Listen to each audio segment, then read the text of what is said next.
आप सभी का मेरे चैनल पर बहुत बहुत स्वागत है। आज हम अपनी कहानी राजा और उसकी कहानी भाग 4 सुनेंगे। भाग 4 शुरू करने से पहले मेरी आपसे प्रार्थना है, प्लीज़ मेरे चैनल को लाइक शेयर एंड सब्सक्राइब करें। अच्छा लगे तो कमेंट भी करें। अब तक आपने सुना कि सौबीर नगर के राजा सुविक्रमादित्य को बड़ी प्रतीक्षा के बाद पुत्र प्राप्ति हुई। जब राजकुमार बड़ा हुआ और गुरुकुल में शिक्षा प्राप्त करके लौटा तो एक दिन राजा सुविक्रमादित्य अपने पुत्र को विशेष कार्य के लिए नियोजित किया। अब आगे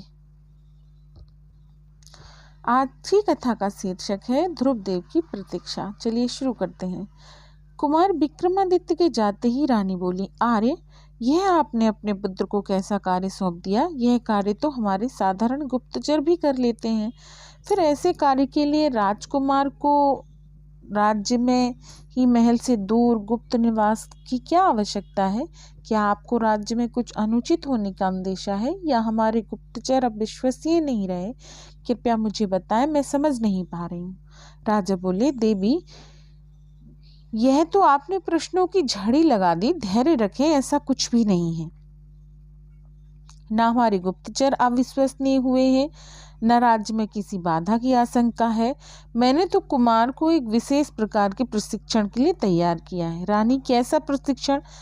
राजा बोले, आप तो जानती हैं कि कुमार जिज्ञासु है और यह उम्र भी ऊर्जावान होती है। इसीलिए मैंने उन्हें अपने राज्य को जानने समझने के लिए नागरिकों के बीच साधारण नागरिक का जीवन जीने को कहा है। इससे न केवल उनके अपनी प्रजा के निकट संबंध बनेंगे, बल्कि वे प्रजा की आवश्यकताओं और मुश्किलों को भी समझेंगे। यह न केवल कुमार को कुशल प्रशासक बनाने में सहायता करेंगे, बल्कि लगे हाथ राज्य की देखभाल में मेरी भी सहायता हो जाएगी। और इससे पहले कि राजकुमार विक्रमादित्य राजा बने, मैं चाहता हूँ कि वह राज्य के प्रति अपने उत्तरदायित्वों एवं राज्य की आवश्यकताओं को भली भांति समझ लें। और यह कार्य राजकुमार के रूप में उतनी अच्छी तरह से नहीं हो सकता जैसा कि अब होगा। आप निश्चिंत रहें, मैं अपने पुत्र की सुरक्षा का अच्छी तरह ध्यान रखूंगा। रानी मुस्कुराकर बोली, राजन, यह शंका तो मुझे हुई ही नहीं। मैं तो बस विशेष कारण जानना चाहती थी। अब मुझे कोई आपत्ति नहीं। मुझे आप पर और अपने पुत्र पर, दोनों पर भरोसा है। कुछ क्षण रुककर रानी ने पूछा, तो राजन, कल आप ध्रुवदेव की कैसी परीक्षा लेने वाले हैं? मैं पहले ही कह देती हूँ, ध्रुव भी मुझे विक्रम के समान ही प्रिय है और मुझे तो उस पर पूरा भरोसा भी है। राजा हंसे, भरोसा तो मुझे भी है प्रिय।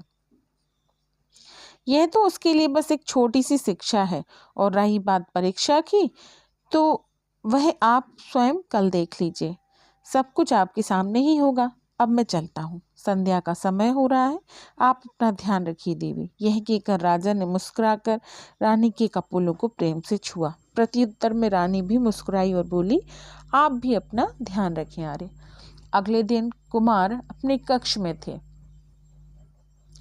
जब राजा के सेवक ने उन्हें महाराज का बुलावा दिया। कुमार तत्काल आए और कक्ष की तरफ चल दिए। कक्ष के द्वार पर पहुंचे तो देखा कि मित्र ध्रुवदेव भी आ पहुंचे हैं। दोनों मित्रों ने मुस्कुराकर एक दूसरे को देखा और गले लगे। फिर अनुमति लेकर साथ ही महाराज के कक्ष में प्रवेश किया।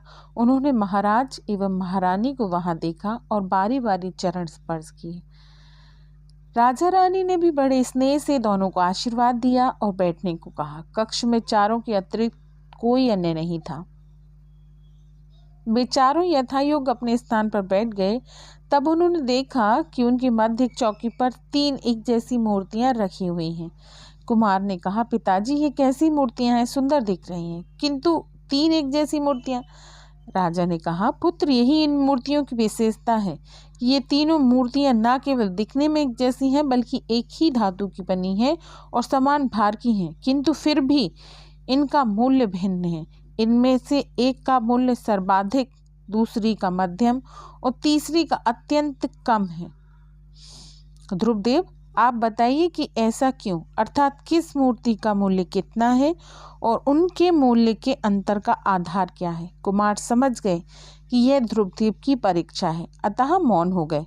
ध्रुवदेव, जो आज्ञा महाराज, परंतु क्या मुझे इन मूर्तियों को छूने और उठाने की अनुमति है? महाराज, अवश्य ध्रुव, तुम इन्हें जैसे चाहो परख सकते हो। ध्रुवदेव, आभार महाराज। ध्रुवदेव मूर्तियों के पास से देखने लगे। कभी वह उन्हें बारी बारी हाथों में उठाकर तोलते, कभी उनकी बनावट परखते, फिर वे उन्हें और अधिक रोशनी में वातायन के पास लेकर देखने लगे। अकस्मात उनके चेहरे पर रौनक आ गई, मानो उन्होंने रहस्य पा लिया हो। ध्रुवदेव ने राजा रानी और कुमार को विजयी भाव से देखा, जबकि वे तीनों तो कब से बड़ी उत्सुकता से उनकी कार्यवाही देख रहे थे। ध्रुवदेव ने महाराज की ओर देखकर आदर से कहा, महाराज, मैंने इनका मूल्य जान लिया है, किंतु आप सम्मुख स्पष्ट करने के लिए मुझे कुछ आवश्यक वस्तुएं चाहिए। आज्ञा हो तो मैं ले आऊं? महाराज ने सिर हिलाकर कहा, अवश्य। यह था हमारी कहानी का आज का भाग। मिलते हैं अगले भाग में, तब तक के लिए राधे राधे।